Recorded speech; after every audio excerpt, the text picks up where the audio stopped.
want to talk about intersections today. The title of the message is Intersections. It's kind of these big defining moments in life. I want to go in the Wayback Machine and give you some of the defining moments of my life. In December of 1995, on top of the John Hancock building, I asked my wife, or my wife now, my girlfriend at the time, Rochelle, if she would marry me. By the way, I wasn't actually on top of the John Hancock building. We're in the observatory deck. And I said, would you marry me? And she said yes. And I was like, that's awesome, right? I got it. And finally, it took 5 years, but she finally said yes. The next year, 1996, we were married. In 2002, we had our first son. In 2000, we had our first son, Caden. In 2002, we had our second son, Carter. In 2004, we had our third child. It wasn't a child, it was the Village Christian Church. It started in October of 2004. I was 32 years old whenever that began. And I didn't have a lot of experience and did not have a lot of skill. Some would argue that's still the same. But nonetheless, I looked different at that time. I aged a little bit. But back then, a lot of people looked at me and they thought I wasn't old enough. They said, you look like you're in your 20s. So I would officiate a funeral. And I remember this one lady was like, you're the pastor? And I'm like, yes. She was like, you don't look like a pastor. And I'm like, thank you, but I am. And she's like, you're not old enough. And I'm like, I am old enough. I'm 33. And she's like, you don't look like you're 30. We had this argument at a funeral of like, should I be allowed to do this or not? So this happened a lot, and it kind of got into my head. And I was like, can I do this? Am I capable? Do I look the right way? I was nervous. I felt inadequate. Didn't feel like I was prepared because I wasn't prepared for what God had called us into. Oftentimes we're not. So I reached out to people in the church world and just said, I need some help. Like, I don't know what I'm doing. People think I don't look old enough. There's all these different things. I reached out to 25 miles to the north is Naperville. There's a church there called Community Christian Church. At the time, they were one of the largest and fastest growing churches in America. Still a great church today, still have a massive impact. But I remember just going up there and saying, could you please help me? We don't know what we're doing. People we're in a mess. And they were so kind and gracious, and they would meet with us, and they'd schedule time to meet with us. We had our launch day, and after that, they wanted to make sure that we came up and talked to them about them. I want to show you a picture. This is their lobby, okay? Pretty cool looking, right? I mean, this is Naperville. I mean, they got really cool stuff. So I want you just to imagine that lobby filled with 30, 40, 50 people, which was like a portion of their staff. And they're all really cool looking people, right? I mean, no one's ugly. Everybody's good looking. I mean, they're all drinking their coffee. They all got the skinny jeans, the fancy glasses. And in walks me, and it's just like, ugh, and so I'm walking in and not only that, but these guys are the leaders of their fields. They're like the ones that are in the magazines. They're the ones that when you go to the conferences, they're the ones who are giving the message, the keynote. And the week after we had begun, I walked into this. Imagine it's buzzing, right? People are working on their computers. They had their own coffee house. They had their own coffee, what do you call it? Not a coffee house, but a what? Cafe. They had their own cafe in their church. Like, that's how cool it was. So all these fancy, foofy people are doing all their stuff. And I walk in, and Dave and John, Dave's the lead pastor and his brother John, they see me walking in. And they get up in the middle of this and they yell, hey, everybody, this is Nate. He just launched this church in Manuka and it's gonna be awesome. And they all stood up and applauded. In the midst of their busyness, in the midst of all the more important things they had going on, I gotta tell you, that was an intersection moment for me. I walked in with zero confidence and I walked out, I think I floated out on air. I was just so encouraged that they would think of me. I'm going to guess that there's someone in your life this week. I'm not going to guess. I know it for a fact. That's going to feel like they don't have a lot of confidence. That's going to be having a hard time because of something that's going on in their life. And if you just take a little bit of time and a little bit of effort and you breathe life into them and you encourage them and you take time out of your busy schedule to meet with them, oh my goodness, it's going to make a difference, so much to the fact that they'll be talking about it 19 years later. When you are with someone who's going through something difficult, do you use that intersection to make a difference or do you avoid it? Do you think, I'm just too busy to get involved? This is going to take way too much emotional energy or just too much time? Or will you say, I'm going to take the extra effort. I'm going to take the extra effort. This reminds me of the great story of a skunk with a yogurt container on its head. I bet you didn't see that transition coming, did you? There it is.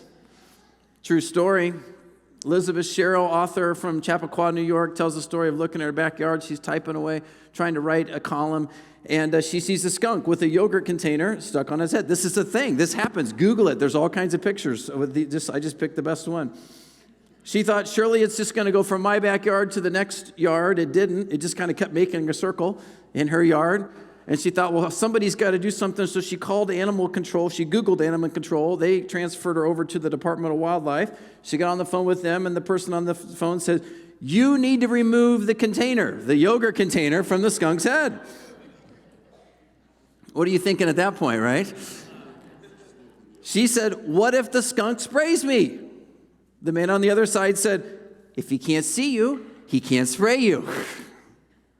The lady said, the author Elizabeth said, well, what about when I take the container off of its head? It's going to see me then. The man on the phone pauses and says this, great wisdom.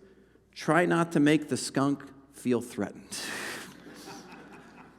So she goes out, she's walking out. The skunk is actually moving towards her. She says, I'm just going to go for it. She ripped off the container.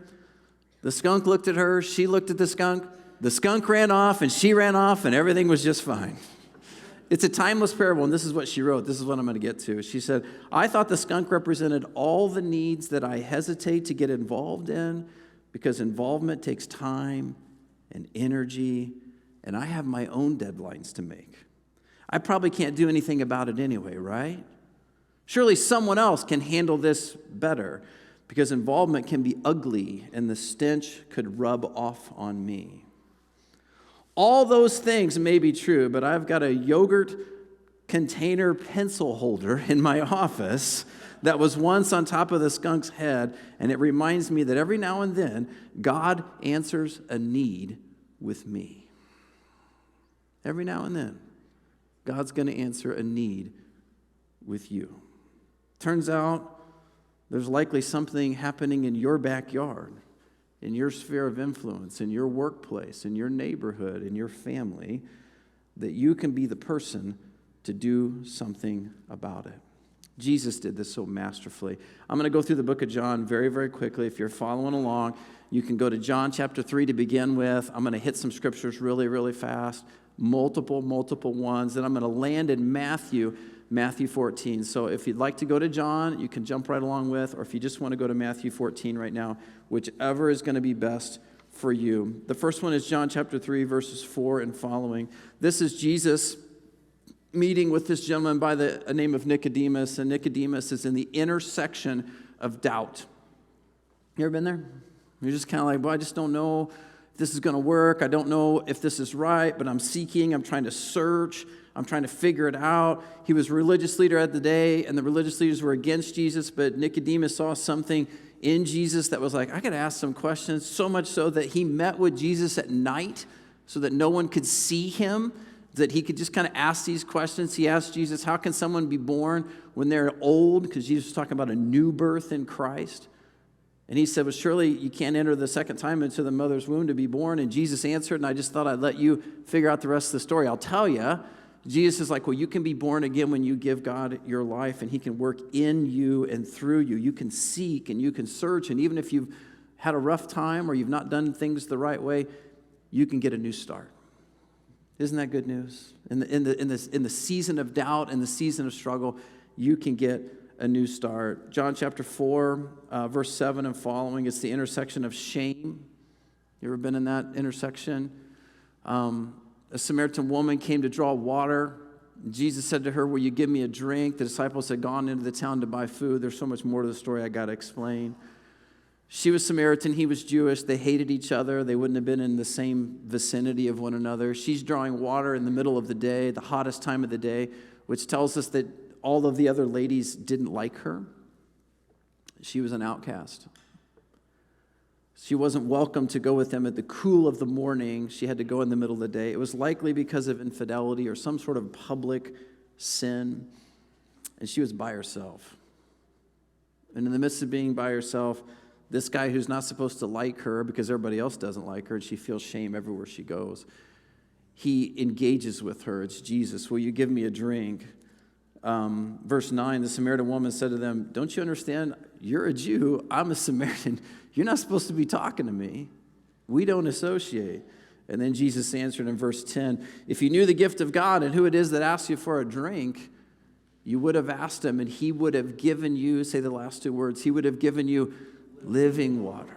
Like, Jesus is there in the midst of our shame, and we don't feel like we're worthy to say, you are worthy, and I'm going to give you something that's going to satisfy more than just a temporary moment. I'm going to give you something that's going to satisfy the rest of your life.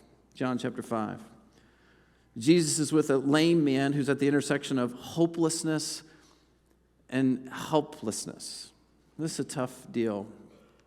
This guy couldn't walk. He would lie close to this pool and hope in some way that he could get into the pool to somehow have a healing property and it would heal him. Verse 6, Jesus saw him lying there and learned that he had been in this condition, like unable to walk, unable to move for a long time. And he asked him, do you want to get well? And the gentleman had some interesting things to say. Verse 7, he said, I have no one to help me to get into the pool when the water is stirred. And while I'm trying to get in, someone else goes down ahead of me. So what happened was there was this pool, and it was a natural spring. So every so often, it would bubble up. And they believed in that day that if you could get into the water first when it would bubble up, that it had healing properties and somehow you would be healed. This guy couldn't move, and anybody have anybody to help him. He was just stuck. And he saw other people getting into the pool, but he wasn't sure if they were healed or not. And he was like, I'm just stuck. I'm hopeless. I'm helpless. I got nowhere to go. Verse 8. Then Jesus said to him, get up, pick up your mat, and walk. And at once the man was cured. He picked up his mat and walked. I believe this is a great story that's true about our society. There's so many people in our world that are just stuck. They're just looking for like satisfaction and fulfillment and all these things that will never satisfy and never fulfill. And they just keep thinking, well, somebody else got the better job, or somebody else got the better part, or somebody else got this, or somebody else got that, and I don't get to be a part of it. And all the while, all they need is Jesus. That's all we need. That's all we need. One more. John chapter 8. This is the woman caught in the act of adultery. This is the intersection of guilt and shame. And in the midst of guilt and shame, Jesus provides grace and truth. So it's a terrible situation. In their culture, in their time, they would basically, if you found someone and they were having sex with another person and it wasn't their husband or wife, they would grab them and they would take them out on the street and they would throw rocks at them until they died. It was called stoning. So these idiot religious leaders, they found this gal, and they were trying to trick Jesus and trying to make an example out of her. They grabbed her. They didn't grab the guy. They let him go off, but they grabbed her. We don't know if she still had clothes on. Probably not, or if they allowed her to put something. We don't know. Here she is. She's just as exposed as she can be. They've all got their rocks ready to throw them at her, to kill her. And Jesus is like, well, if anybody's without sin, go ahead and cast the first stone, right? And they all dropped their stones. They all walked away. And then here we go. We pick it up in verse 10. Jesus straightened up. It's just her and Jesus, and asked her, where are they? Has anyone condemned you? No one, sir, she said. Then he said this, neither do I. But you got to change. Go now and leave your life of sin. If we're out of boundary that God has set up with our sexuality, he doesn't just say, yeah, it's just people will be people, whatever. He's like, no, stay within the boundary I've created. It's there for you, but you got to get out of that. I've got more for you. And she did. She did. Jesus meets us at our intersections. My guess is I went through all those intersections of guilt, shame, helplessness, hopelessness, and so on and so forth. You might have related to some of those. I know I do. Jesus meets us at our intersections. He meets us at our defining moments, and we all have the opportunity to meet others at their defining moments. Sometimes it's on purpose. You clearly see it, you meet it, and sometimes it's just coincidence. And we're going to look at Matthew chapter 13. I said Matthew 14 earlier, my apologies. Matthew 13 is where we're going to be. Matthew 13, verses 44, 45, and 46. Verse 44, the kingdom of heaven is like a treasure hidden in a field. When a man found it, he hid it again, and then in his joy, he went and sold all that he had, and he bought that field. Now, this is an accidental or coincidental kind of a find. In those days, they didn't have banks, they didn't have, investment companies, different things. Whatever treasure they had, they buried it. And if they went off to war, or if somebody died, or someone whatever, it just stayed buried. And this guy's just going along, and all of a sudden, he's digging around, he finds the treasure, and he's like, aha, I'm going to hide it. It's a coincidence. I'm going to go and I'm going to get all my money together. I'm going to buy that field. I'm going to have the treasure. It reminds me of the great old story, the Beverly Hillbillies. I've hesitated on this, but raise your hand if you know what I mean when I say the Beverly. Oh, this is going to work. Okay. All right. Can you sing the song with me? Can we do it? Okay. Listen to a story about a man named Jed, a poor mountaineer, barely kept his family fed. And then one day he was shooting at some food, and up through the ground comes a bubbling crude oil, that is. Black gold, Texas tea, and then on and on and on. I can't believe that worked. We need to get younger as a church. We're going to make that, Charlie, we got to get younger as a church. That's a black and white TV show. That's a coincidence. He was just shooting, and there was oil. Sometimes, coincidentally, you're going to run into an opportunity where you can help somebody. Take advantage of that. It's not a coincidence. God ordained that. You didn't look for it, but God put that in your path. He put that in your path. So you've got to step up and step in and make a difference. Verse 45.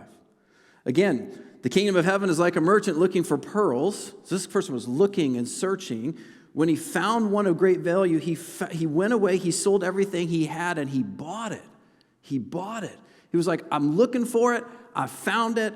I got it. So there's people at intersections all the time. There are people who are searching all the time. And they haven't found fulfillment, and they haven't found satisfaction, and they haven't found peace because they're looking in the wrong places. They haven't found Christ. And God meets us in these moments. He does. He meets us in these moments. And he leans in these moments, and he works in these moments. And I know this for a fact. As you and I leave here today, you're going to run into people who are experiencing one or more of the things that I just described. It may not be you. It could be your coworker. It could be your friend. It could be your neighbor. And they're looking for something, and you know the answer. Are you going to step up? I want to tell you a couple fun stories and then get to our action steps. This was just a handful of years ago. There was a gentleman by the name of Jose, a wonderful man, great dad. And he's working at Home Depot, a distribution center over in Elwood, and a big building, 900 employees. And he's having a hard time. He's having a rough day, and it just so happens that the gentleman who's in charge of that, who's in charge of all those employees, is a guy by the name of Charlie. And Charlie notices. And Charlie says, I want to have you come up to the office. I want to talk to you. He starts talking to him, starts encouraging him. He prays with him. He loves him, invites him into a relationship with Jesus, come to the church, and it happens. Just Jose, he finds God, and God finds him, and he's fulfilled, and he's working at it, and he's struggling, but he's moving in the right direction, and it's great. That same guy, Charlie, who's got a heart for people and really a heart for ministry, is attending this place, and he's in a life group with a lady by the name of Sarah O'Sullivan. And Sarah O'Sullivan receives this call, and we kind of saw that, and we prayed over it, confirmed it to go and lead this campus in Seneca. But we said, we got to find someone who's going to apprentice under you to take your role. That's a tough role. You're going to have executive experience. You're going to have ability to understand systems and people and all these different things. Well, if a guy can run a distribution thing with 900, he probably has a pretty good understanding of that. And he already had a heart for ministry. In fact, he'd had it all of his life. He had a call in his life.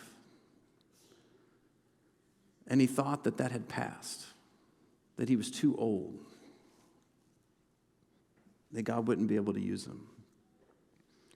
So we just said, hey, I know you're making gazillion dollars with Home Depot and you got this big job and it's 50, 60 hours a week, but would you like to come and be an intern at the Village Christian Church for $12 an hour? You know what he said? Sure.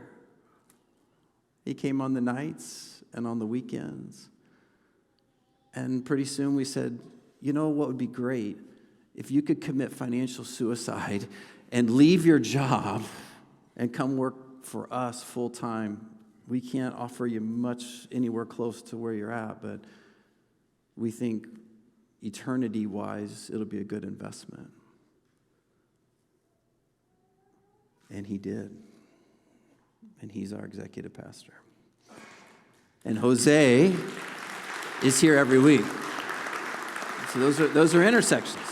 You never know. You never know. God can use you. God can use you. I may go long. I don't care. It's been a busy weekend, and I'm just like feeling good. So I'm just going to go. We had all these meals. I got one more story. Yep, quick. Okay, here we go.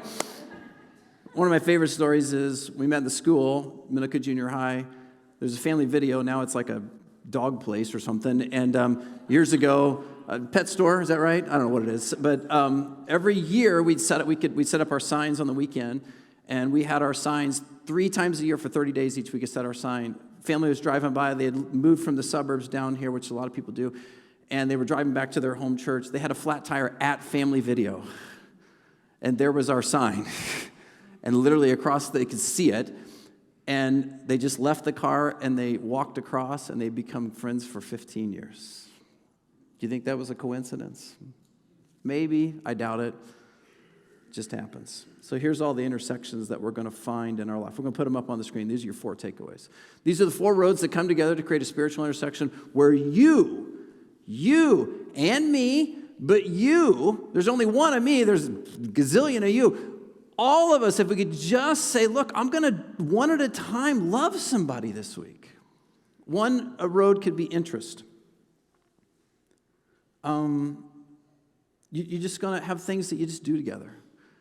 I like to play golf. So every time I play golf, I usually run into different people, and I wait until about the 11th hole after they've said all these horrible, terrible words out loud, and I'll be like, I'm a pastor. And then they feel so guilty. I'm like, you should come to our church to absolve your guilt. I don't say that. But it's amazing the amount of people that have just come out of just an interaction on the golf course. It's amazing to me how many people who are in our Rotary Club who now are finding Jesus, who are in Lions Club, who are in the Minooka Foundation. I got some people I'm working on there. They're not quite there yet. But we're doing things together, and because we're doing things together, we get an opportunity. If you have children that are in sports or activities of any kind, there's your opportunity. My goodness. Think about all the time you spend together and the relationships that you're establishing. You could have an impact. You could reach in. Intercession is prayer. In the room, we're online right now, and that's great. It's going to be hard for you to see if you can imagine this in your brain. But last week we talked about, like, who's your one? We asked you, would you please write down the name of someone you just want us to be praying over? And Charlie, who I mentioned earlier, he took all those Post-it notes that were on both walls. You might notice it says pray on one side, pray on the other. A couple of them got knocked down with the meal pack yesterday, but we picked them up. They're still being prayed for. We just couldn't get them to stick back. But it was amazing to pray over those Post-its this week. Some people are writing down their kids' names. Some people are writing down their boss's name. Some people are writing down their neighbors. I mean, I knew a lot of those names. And I'm confident that as we just pray and agree with God and get in alignment with Him, God give us an opportunity to have an intersection moment where we could just say a few words and encourage them that God's going to show up in massive, massive ways. The third crossroad is interruptions. Pay attention to when someone's life is unexpectedly interrupted. Pay attention. Sickness, illness, loss of a loved one, moving into the community, they don't know anybody. Sometimes your biggest ministry opportunities are the interruptions. They're the interruptions. It just didn't quite go right with this or that or whatever. And oh man, that's where we can just step in and encourage people in just massive, massive ways. The fourth one is involvement. This is where we actually do something or say something. It's oftentimes inconvenient and messy. But when it's in your backyard and you're the person who's best positioned to step in, step in. A couple of months ago, I got a call from a community leader. We serve on, it seems like, everything together. And he called and he's like, your church is doing all these great things. I got something for you. And I'm like, okay, what is it? And it's just so much at the heart of like, we want to serve. We want you to make an impact. I lead the reclaims. Patrick's our director, but that's something that I oversee. And I really want to make sure we're doing stuff outside the walls.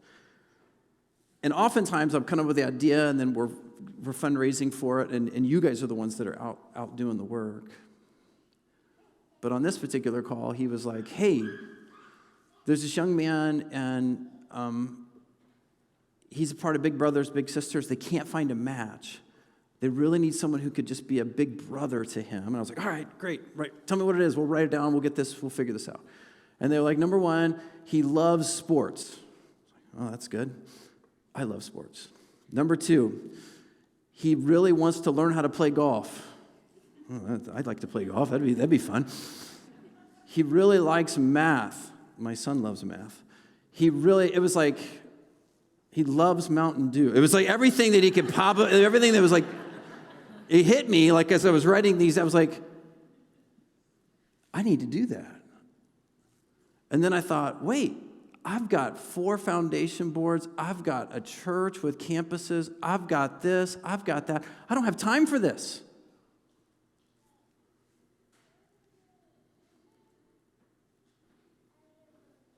And then I recognized God had set this up. And I said yes. And it's been some of the most beautiful, wonderful, precious, encouraging time that I've been able to spend. There's something in your backyard. And it's coming right along in your path of interest, intercession, interruption, or involvement. We got to step in, and we got to step up, and we got to do something about it.